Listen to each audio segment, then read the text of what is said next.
আগে দোকান হবে, দোকানের ব্যবস্থা করে দিতে হবে, তারপরে ব্রিজ হবে।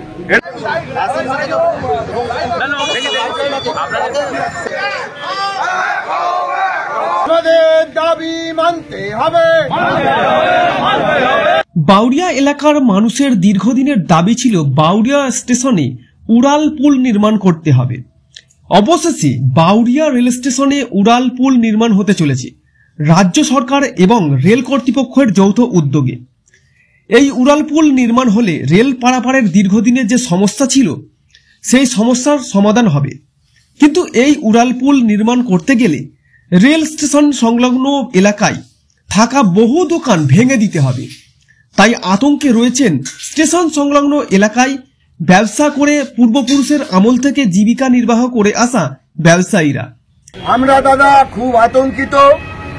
আমরা যারা দোকানদার, দোকান ভেঙে যাওয়ার আতঙ্কে আজকে আতঙ্কিত হয়ে আমরা সবাই একত্রিত হয়ে সব দোকানদারদের জানাবার জন্য যে আপনারা ভয় পাবেন না, আমরা তাই আজকে একটা শান্তিপূর্ণ মিছিল করি।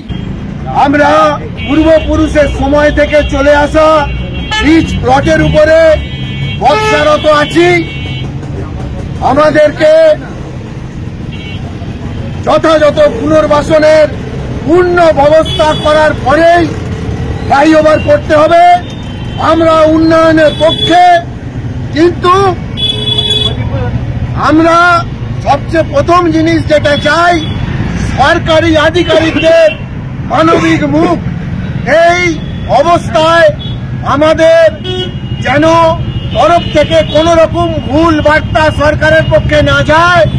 আমরা উন্নয়ন চাই, সাথে সাথে চাই আমাদের পরিবারের সবাইয়ের মুখে তুলে দেওয়ার অন্যের যে সংস্থান সেটা যেন ঠিক থাকে।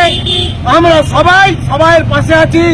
সরকারের কাছে যে আমাদের একটু যেন, যাতে আমরা একদম দোকানদার ভাইদের প্রত্যেকটা যেন একটা ব্যবস্থা বা কোনো ব্রিজের পক্ষে আমরা, কিন্তু ব্রিজ হওয়ার আগে আমাদের সঙ্গে একটু কনসাল্ট করে যাতে আমরা বাঁচি, আমাদের উন্নয়নে বা কোনো এতে আমরা বাধা দেবো না, কিন্তু আমাদের ক্ষতিপূরণ এবং পুনর্বাসন সেই যে সরকার একটু জানাও প্রশাসনকে বা সরকারকে আমরা অনুরোধ করছি।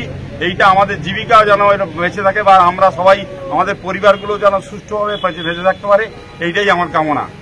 আজকে আমাদের বিক্ষোভ দেখানোর কারণ এটাই যে আজকে আমাদের তার বাবা প্রায় 4 পুরুষ ধরে এইখানে ব্যবসা করে গেছে।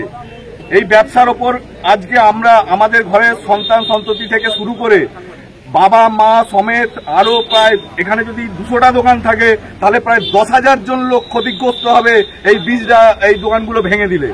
এখানে অনেক দোকানদাররা কর্মচারী আছে, এখানে অনেক দোকান আছে যারা মানুষকে ধারে বিজনেস করে। সেই ধারটা উঠবে কি করে? এই দোকানটা ভেঙে গেলে কে দেবে? পৌরসভা সেই টাকাটা দেবে। তাই আমরা চাই আগে পুনর্বাসন হবে, আবার দোকান হবে, তারপরে ব্রিজ হবে, তারপরেই ব্রিজ হবে। আগে দোকান হবে, দোকানের ব্যবস্থা করে দিতে হবে, তারপরে ব্রিজ হবে। এটাই আমার বক্তব্য। তারা আতঙ্কে রয়েছেন এবার পরিবারের মুখে কিভাবে অন্ন জোটাবেন। তাই সমস্ত ব্যবসায়ীরা দাবি তোলেন তাদের পুনর্বাসনের ব্যবস্থা করতে হবে। আগে পুনর্বাসন করতে হবে, তারপরে উড়াল পুল নির্মাণ করতে হবে। এমনটাই দাবি উঠে আসছে বাউরিয়া স্টেশন সংলগ্ন এলাকায় দীর্ঘদিন থেকে ব্যবসা করে জীবনযাপন করে আসা ব্যবসায়ী মহল থেকে।